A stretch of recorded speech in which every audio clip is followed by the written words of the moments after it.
முதலில் பாரத தேசத்து மக்களுக்கும் நம் தமிழ்நாட்டு மக்களுக்கும் தமிழகத்தை சார்ந்த அனைத்து சகோதர சகோதரிகளுக்கும் எனது உளம் கனிந்த தமிழர் திருநாளாம் பொங்கல் திருநாளை நான் வரவேற்று எனது வாழ்த்துக்களை நான் தெரிவித்துக் கொள்கிறேன். பாரத தேசத்தில் பல பகுதிகளில் இது வேறு வேறு பெயரில் இந்த உழவர் திருநாள் கொண்டாடப்படுகிறது. அதனால் அவர்களுக்கும் நமது வாழ்த்தை நாம் தெரிவித்துக் கொள்வோம். இன்றைய தினம் பொங்கல் பரிசோடு சாமானிய மக்களுக்கு ஆரம்பித்திருக்க வேண்டிய இந்த பொங்கல் தமிழக மக்களுக்கு ஒரு ஏமாற்றத்தோடு தான் ஆரம்பித்திருக்கிறது என்பதை நான் இங்கே பதிவு செய்ய வேண்டும். பத்திரிகை நமது பண்டிகை நேரத்தில் எதிர்மறை கருத்துக்களை சொல்லக்கூடாது. ஆனாலும் மக்களுக்கு பரிசோடு தான் இது ஆரம்பித்திருக்க வேண்டும். சென்றைய ஆட்சியில் பொங்கல் பரிசு கொடுக்கும் பொழுது இது அதிகமாக கொடுக்கப்பட வேண்டும் என்று சொன்ன முதலமைச்சர் இன்று ₹1 கூட கொடுக்க முன்வராதது மிகவும் கண்டிக்கத்தக்கது என்பதை நான் தெரிவித்துக் கொள்கிறேன். அது மட்டுமல்ல, தமிழக மக்கள் இப்படி தொடர்ந்து எல்லா விதத்திலும் ஏமாற்றப்படுகிறார்கள் என்பதுதான் எனது கருத்து.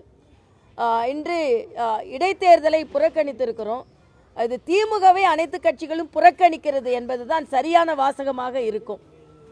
எல்லாவற்றிற்கும் மேலாக மரியாதைக்குரிய முதலமைச்சர் அவர்கள் ஆளுநரை சிறுபிள்ளைத்தனமான நடவடிக்கை என்றெல்லாம் பதிவு செய்திருக்கிறார்கள். ஆளுநரும் அதற்கு பதில் பதிவு செய்திருக்கிறார்கள். நான் எனது தமிழகத்தை சார்ந்தவள் என்ற வகையில், தமிழகத்து சகோதரி என்ற வகையில், தமிழகத்து சகோதரியாக இருந்து 2 மாநிலங்களை நிர்வகித்தேன் என்ற வகையில் ஆளுநரும் முதலமைச்சர் அவர்களும் உட்கார்ந்து அமர்ந்து பேச வேண்டும் என்ற கோரிக்கை நான் பொங்கலுக்கு வைக்கிறேன். இதே போல கருத்து வேற்றுமைகளும் கருத்து பதிவுகளும் மாநில மக்களுக்கு பலன் தராது என்பதனால் ஆர்டிக்கிள் 167 என்ன சொல்கிறது என்றால், எப்பொழுதெல்லாம் தேவைப்படுகிறதோ அப்பொழுது ஆளுநரும் முதலமைச்சரும் சந்தித்து 2 பேரும் மாநில பிரச்சனைகளை பற்றி விவாதித்து முடிவெடுக்க வேண்டும் என்று அரசியலமைப்பு சட்டத்தின் பகுதி 167 சொல்கிறது. அதனால் தயவு செய்து முதலமைச்சரும் ஆளுநரும் 2 பேரும் தங்களது கருத்து வேற்றுமை விட்டுவிட்டு அமர்ந்து ஒற்றுமையாக தோழமையுடன் பேசி துணைவேந்தர் போன்ற பிரச்சனைகளுக்கு ஒரு தீர்வு காண வேண்டும் என்று நான் நினைத்துக் கொள்கிறேன். ஏன்னா இந்த ஆலோசனையை சொல்லும் தகுதி எனக்கு இருக்கிறது என்று நான் நினைக்கிறேன். ஏனென்றால் நான் இன்று தமிழக மக்களுக்காக நான் ஒரு சகோதரியாக இறங்கி வந்து உங்களோடு இருந்தாலும் நான் 2 மாநிலத்தின் ஆளுநராக சிறப்பாக பணியாற்றினேன். ஒரு மாநிலத்தில் மத்திய அரசோடு சண்டை போட்டுக் கொண்டிருந்தார்கள், ஒரு மாநிலத்தில் மத்திய அரசோடு இணக்கமாக இருந்தார்கள். ஆக ஒரு மாநிலம் தெலுங்கானாவில் சண்டை போட்டுக் கொண்டிருந்ததனால் அந்த தெலுங்கானா மக்கள் எவ்வளவு பாதிக்கப்பட்டார்கள் என்பதும் எனக்கு தெரியும். புதுவையில் நல்ல உறவு இருந்ததனால் எவ்வளவு மக்கள் பாதுகாக்கப்பட்டார்கள் என்பதும் எனக்கு தெரியும். அதனால இன்னைக்கு சந்திரசேகர் ராவ் மரியாதைக்குரிய பாரத பிரதமர் வந்தா வரவேற்க வரமாட்டார்.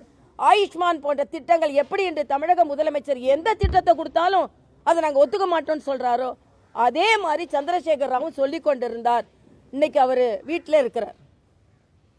அதனால மக்களுக்கு நல்லது செய்பவர்களாக இருந்தால் மட்டுமே மக்கள் ஒத்துக்கொள்வார்கள். மத்திய அரசு கொடுக்கும் திட்டங்கள் அனைத்தையும் அனைத்து மாநிலங்களும் ஏற்றுக்கொள்ளும் பொழுது தமிழக அரசு அதை பற்றி கொஞ்சம் கூட அதை பற்றி முழு அறிவை பெறாமல் கூட உடனே மறுப்பது நல்லதல்ல. அதனால் இது தமிழக மக்கள் இதை முதலில் புரிந்து கொள்ள வேண்டும்.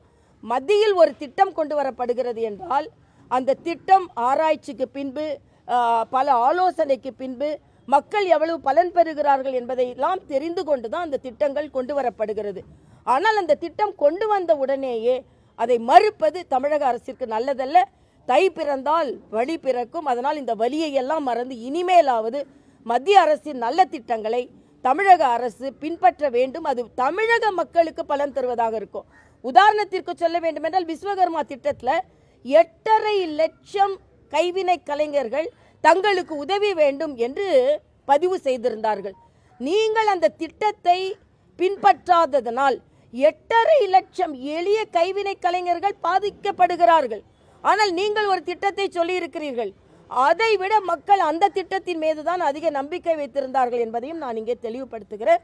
அதே மாதிரி துணைவேந்தர் பிரச்சனை, இன்னைக்கு டிராஃப்ட் தான் சொல்லியிருக்காங்க. இன்னைக்கு துணைவேந்தர் எப்படி தேர்ந்தெடுக்க வேண்டும் என்பதற்காக மத்திய கல்வி அமைச்சர் ஒரு வரைவை கொடுத்திருக்கிறார். இந்த வரைவை எல்லோரும் கருத்து ஒற்றுமைக்கு பின்பு அந்த வரைவு சட்டமாக்கப்படும். ஆனால் அந்த வரைவு வருவதற்கு முன்னாலேயே ஏதோ சட்டமாக்கி விட்டதை போல தமிழக அரசு நாடகமாடி கொண்டிருக்கிறது. அதனால் கவர்னரும் முதலமைச்சரும் அமர்ந்து இந்த ஏறக்குறைய 6 பல்கலைக்கழகத்தில் துணைவேந்தர்கள் இல்லாமல் இருக்கிறார்கள். இன்னும் பல பல்கலைக்கழகங்களில் துணைவேந்தர் பதவி காலியாக போகிறது. அதனால் நான் தெலுங்கானாவிற்கு போகும்போது 13 பல்கலைக்கழகங்களின் துணைவேந்தர்கள் இல்லாமல் இருந்தது. அதற்கப்புறம் நான் பெருமுயற்சி எடுத்து தான் அது போடப்பட்டது. அதனால் முதலமைச்சரும் ஆளுநரும் தங்கள் வேற்றுமைகளை மறந்து அவர்கள் அமர்ந்து தமிழகத்தில் உள்ள இத்தகைய கருத்து வேற்றுமைகளினால் உயர்கல்வித்துறை போன்றவற்றில் வரும் பிரச்சனைகளை தீர்க்க வேண்டும் என்று நான் கேட்டுக்கொள்கிறேன். மறுபடியும் சொல்கிறேன், இந்த ஆலோசனையை சொல்வதற்கு எனக்கு தகுதி இருக்கிறது. ஏனென்றால் 2 மாநிலத்தின் கவர்னராக ஏறக்குறைய 4.5 ஆண்டுகள் பணியாற்றி இதே போல பல்கலைக்கழகங்களின் உள்ள பிரச்சனைகளை தீர்த்தவள் என்ற முறையில் நான் எனது பணிவான கேட்டுக்கிறேன்.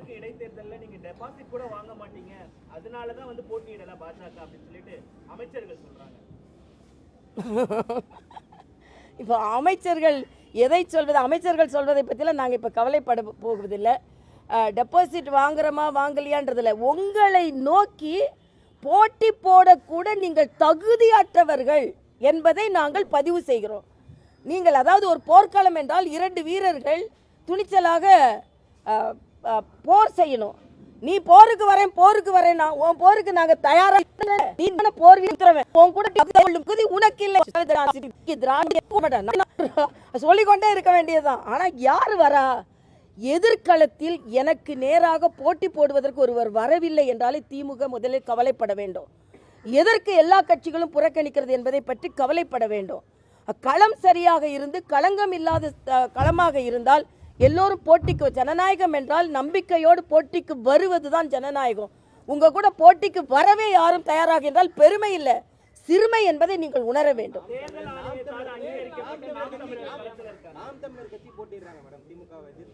அது அவங்க கிட்ட கேட்கலாம். அவங்க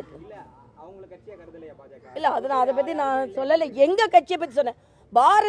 பாரத தேசத்தை ஆளும் ஒரு கட்சி நீங்கள் எதிர்கொள்ளும் அளவிற்கு உங்களுக்கு தகுதி இல்லை என்பதை நான் பதிவு செய்கிறேன். மற்றவர்களை பற்றி நான் பேசலாம், அது அவங்க கிட்ட கேளுங்க. நாங்க போட்டியிடுங்க அளவிற்கு நீங்கள் தகுதியற்றவர்கள் என்பதை நான் தெரிவித்துக் கொள்கிறேன். முதலமைச்சர் இருக்காருன்னு சொல்றீங்க, ஆனா புயல் வேகத்துல செயல்படுறாரு சேகர் பாபு சொல்றாரு. எந்த புயல்? எப்படி புயல்? அப்போ எனக்கு புயல் மேலே சந்தேகம் வருது. புயல்னா எப்படி இருக்குன்னே சந்தேகம் வருது. முதலமைச்சர் புயல் வேகத்தில் நடமாடுகிறார் என்றால், செயலாற்றுகிறார் என்றால், வேங்க வயல்ல எங்க புயல் போச்சு? ஒரு மாதத்துல மீட்டர் ரீடிங் எடுப்போம்னு சொன்ன புயல் எங்க போச்சு? அதே மாதிரி துணைவேந்தர்கள் நியமனத்தில் புயல் எங்க போச்சு? நீட் விவகாரத்தில் புயல் எங்க போச்சு?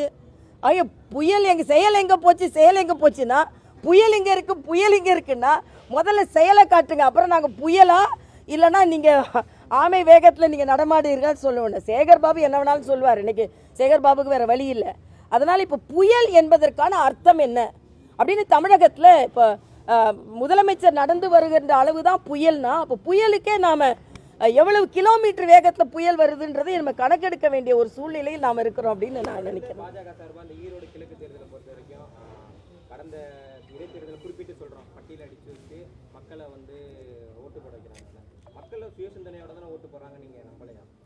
பாஜக எல்லா கட்சிகளுக்கும் மக்கள் சுயசிந்தனையோட ஓட்டு போடுறாங்க. பாஜக சுயசிந்தனையோடு ஓட்டு போடுகிறார்கள் என்பதுதான் ஜனநாயகத்தில்.